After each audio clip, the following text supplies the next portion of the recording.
Hi everyone!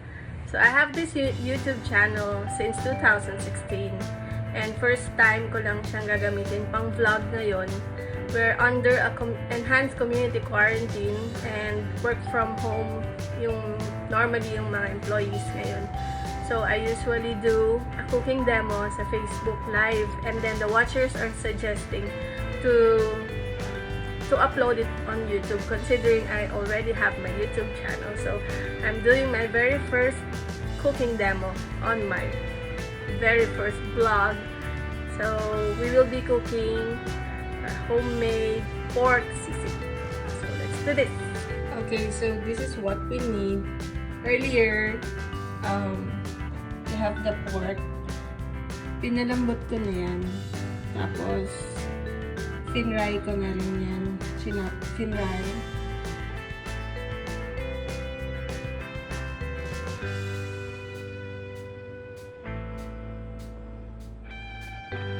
Okay, so since yung pork kanina na napalambot na natin siya and na-fry na natin siya, igisa na natin yung garlic dito sa mantika.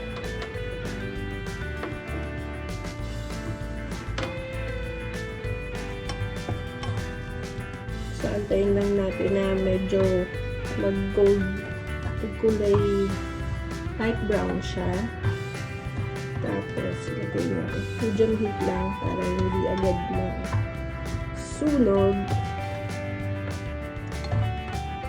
ang ating garlic.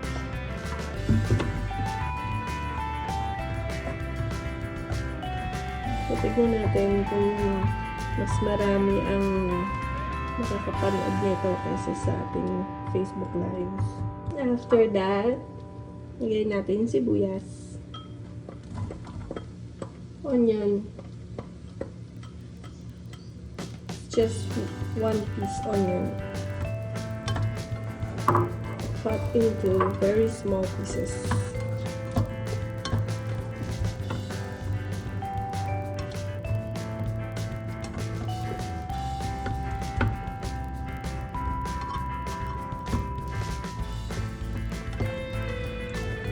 Para hindi kayo magsawa sa mga paulit-ulit na niluluto sa bahay. So, yung mga na-order natin sa restaurants, luto natin sa bahay.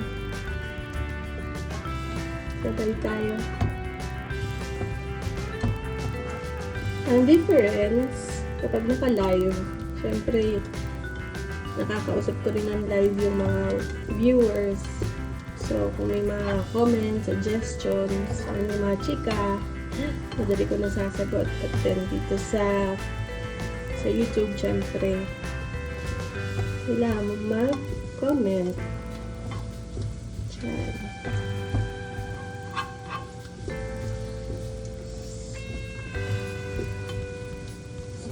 Love ko yung mag-grocery, mamalengke at magluto.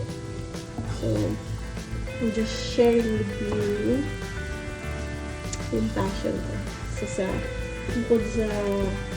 Bukod sa service to our country and its people, ito ay isa sa akin mga passion ang magluto. Pero mas magaling akong kumain. Nahiwalay ko yung lasa ng food. So alam ko, minsan kapag tumitingin ako ng food sa restaurant, alam ko na kagad kung masarap o hindi yung nandun sa menu, isang tingin ko lang. And normally, pag nagluluto ako, hindi ko tinitikman. Kasi yung aroma niya pa lang, alam ko na kung masarap siya, may kulang, o tama na yung lasa. Sugitin.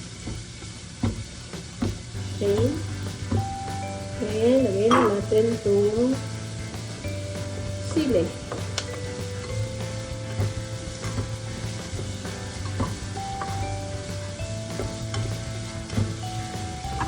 Ng pepper. Nung habang pinafry ko yung pork kanina, nilagyan ko siya ng isang pirasong nor cubes para may lasa. Ano siya, automatic lasa. Hindi siya Pero hindi na tayo maglagay ng salt. Kunti na lang. O kahit wala na.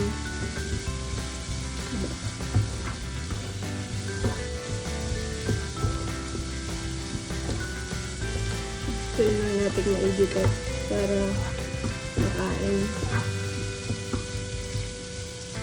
Pwede tayo maglagay na isang takip lang. Madali niyan ito magagawa sa bahay mo.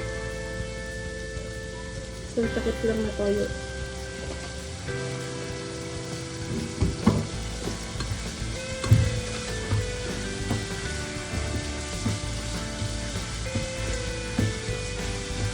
Para kumapit yung lasa, lagay na natin yung fried pork. Lagay na natin.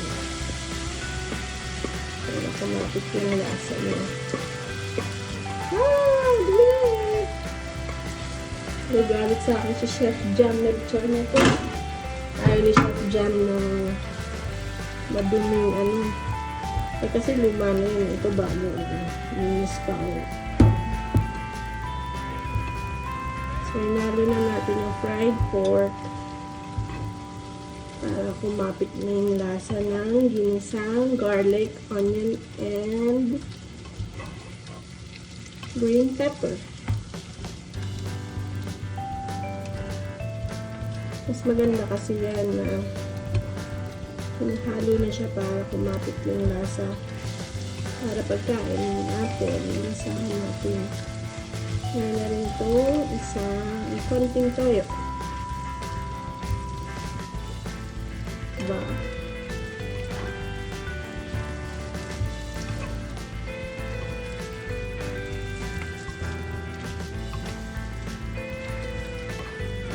Para pampalasa, lagay na natin yung mayonnaise. Ang mayonnaise. Dalawang kutsara ng mayonnaise. Buti na lang may natira akong mayonnaise kasi pagkamali ng bili yun. Si husband. Pagkamali ng bili. Hindi na yata siya abot ng 2 kutsara. So, kalahati na lang. Ano pwede na yan? Basta meron.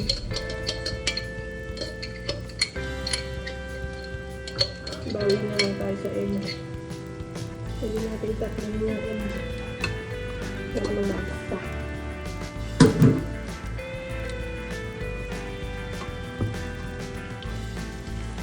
Pag na-perfect ko ito, gagawin ko itong franchise. Diba? Yung sa amin sa Alabang, meron ganito eh. Ito lang yung binibenta niya, sisig, o di kaya sisig at saka isdat lechong kawali. Kilo per order, ganun. Kapag na-perfect itong sisig na ito, gagawin ko itong franchise. Diba? Sarap. Kasi natikman ko na yung mga sisig sa kung saan dahil may ligaw kumain eh.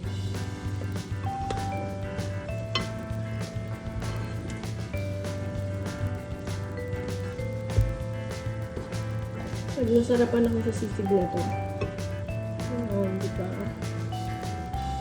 Siyang gawin franchise. Maya na. Pag naluto na yung green pepper, kasi luto na ito. Tsaka natin ilagay yung egg.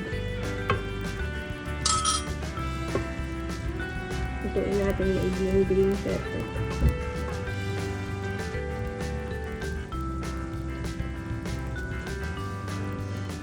May masarap.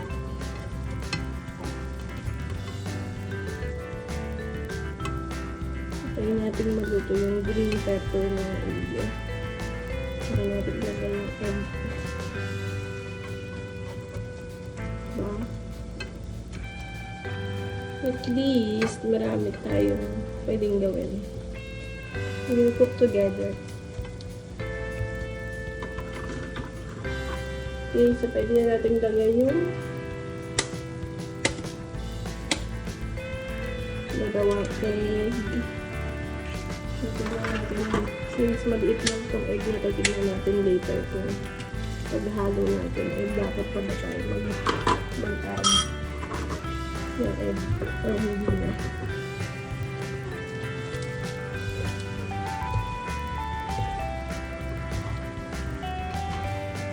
Masarap sana kung mas marami yung mayonnaise. Pero pwede na yung pagtsagaan. Ito ang homemade cooking na naman yan. So kung ano yung mga ingredients na meron kayo sa bahay na yung gamitin nyo, and kung wala, pwede naman mag-innovate gaya ng susunod kong video. Yung pwede na to. Pwede na hindi magdagdag ng egg. Dalawang egg lang. Okay na. Diba?